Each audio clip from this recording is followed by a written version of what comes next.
aux prisonniers mutinés, à ceux qui rêvent sur les toits. S'il est un endroit où la police et l'armée ne sont plus que des poupées de chiffon, frappant ce qui est à leur portée avec de vulgaires bouts de ficelle, ça n'est ni dans les églises, ni dans les cités ouvrières, mais dans chaque pensée vagabonde où elle se voit mise en échec par les armes de l'enfance. Là où tout est possible, les braves Pandores sont transpercés par le ridicule comme le torero, quand il est pourchassé et mis en pièces par sa victime. La flicaille peut se dissoudre dans l'esprit comme une goutte d'eau dans un fleuve en crue. C'est dans les profondeurs du rêve et le désir brutal d'un renversement de perspective, où liberté, créativité et spontanéité se réunissent, que meurt en moi le sourire forcé de l'autorité. Il me suffit de parler à mes rêves pour que mes rêves me répondent aussitôt. J'entre dans la forêt sans nom où la biche de Lewis Carroll explique à Alice, imagine que la maîtresse d'école désire t'interpeller.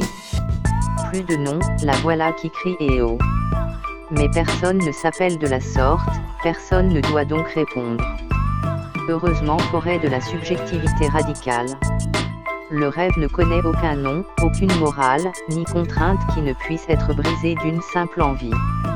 Pendant que les bigots ou les supermarchés fourrent les dindes de la pensée unique avec beaucoup de bienveillance, de positif et d'abnégation, il est rendu à la violence et à la négativité du rêve, leur qualité à briser spontanément la hiérarchie et les chaînes de l'esclavage ainsi que leur condition à se réaliser librement.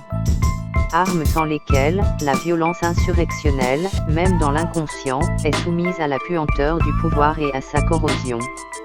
L'homme n'est ni le bon sauvage de Rousseau, ni le pervers de l'Église et de la Rochefoucauld.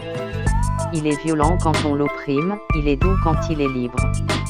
En exprimant la volonté de vivre et les passions débordantes qui en découlent, la longue révolution se prépare à écrire dans les faits, les gestes dont les auteurs anonymes ou inconnus rejoindront pêle-mêle Sade, Fourier, Babeuf, Marx, Lacenaire, Stirner, Lautréamont, Léautier, Vaillant, Henry, Villa, Zapata, Maqueneau, les fédérés, ceux de Hambourg, de Kiel, de Kronstadt, des Asturies, ceux qui n'ont pas fini de jouer, avec nous qui commençons à peine le grand jeu sur la liberté.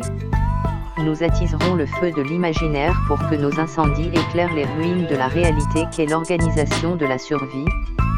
Raoul Vaneigem, pour en accélérer le pourrissement et la décomposition, disait un an avant les émeutes de mai 1968, avec ses hantises, ses obsessions, ses flambées de haine, son sadisme, l'intermonde semble une cache aux fauves, rendus furieux par leur séquestration.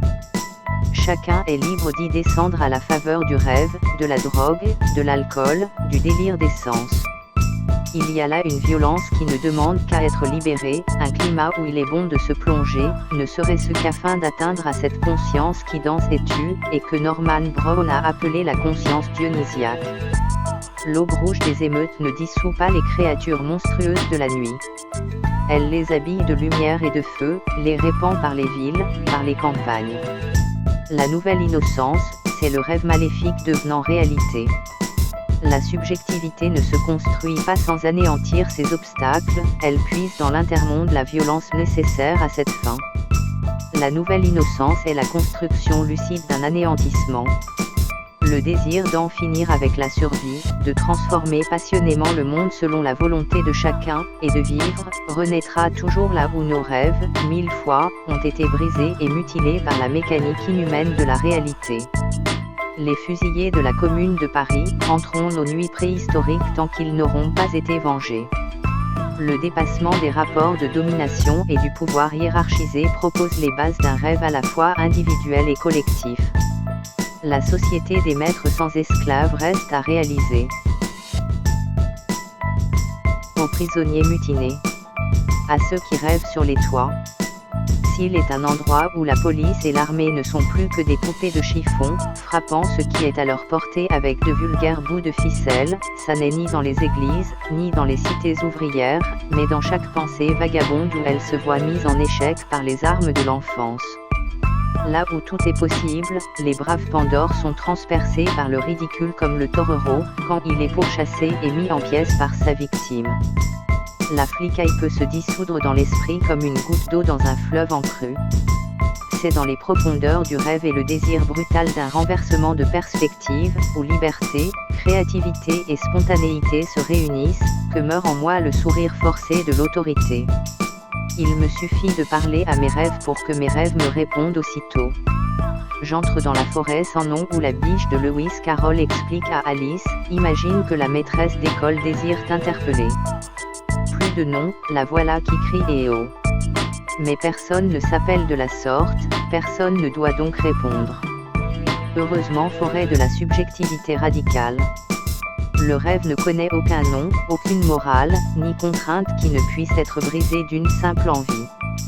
Pendant que les bigots ou les supermarchés fourrent les dindes de la pensée unique avec beaucoup de bienveillance, de positif et d'abnégation, il est rendu à la violence et à la négativité du rêve, leur qualité à briser spontanément la hiérarchie et les chaînes de l'esclavage ainsi que leurs conditions à se réaliser librement.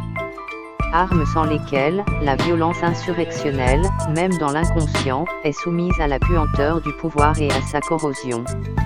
L'homme n'est ni le bon sauvage de Rousseau, ni le pervers de l'Église et de la Rochefoucauld. Il est violent quand on l'opprime, il est doux quand il est libre. En exprimant la volonté de vivre et les passions débordantes qui en découlent, la longue révolution se prépare à écrire dans les faits, les gestes dont les auteurs anonymes ou inconnus rejoindront pêle-mêle Sade, Fourier, Desboeuf, Marx, Lacenaire, Stirner, Lautréamont, Léautier, Vaillant, Henry, Villa, Zapata, Maqueneau, les fédérés, ceux de Hambourg, de Kiel, de Kronstadt, des Asturies, ceux qui n'ont pas fini de jouer, avec nous qui commençons à peine le grand jeu sur la liberté. Nous attiserons le feu de l'imaginaire pour que nos incendies éclairent les ruines de la réalité qu'est l'organisation de la survie.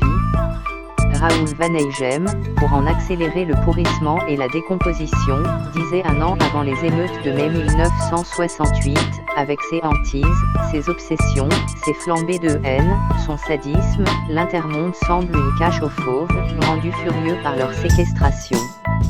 Chacun est libre d'y descendre à la faveur du rêve, de la drogue, de l'alcool, du délire des sens. Il y a là une violence qui ne demande qu'à être libérée, un climat où il est bon de se plonger, ne serait-ce qu'afin d'atteindre à cette conscience qui danse et tue, et que Norman Brown a appelé la conscience dionysiaque. L'aube rouge des émeutes ne dissout pas les créatures monstrueuses de la nuit.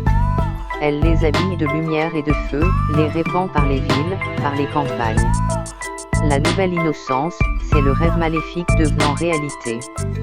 La subjectivité ne se construit pas sans anéantir ses obstacles, elle puise dans l'intermonde la violence nécessaire à cette fin.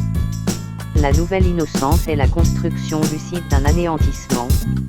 Le désir d'en finir avec la survie, de transformer passionnément le monde selon la volonté de chacun, et de vivre, renaîtra toujours là où nos rêves, 1000 fois, ont été brisés et mutilés par la mécanique inhumaine de la réalité.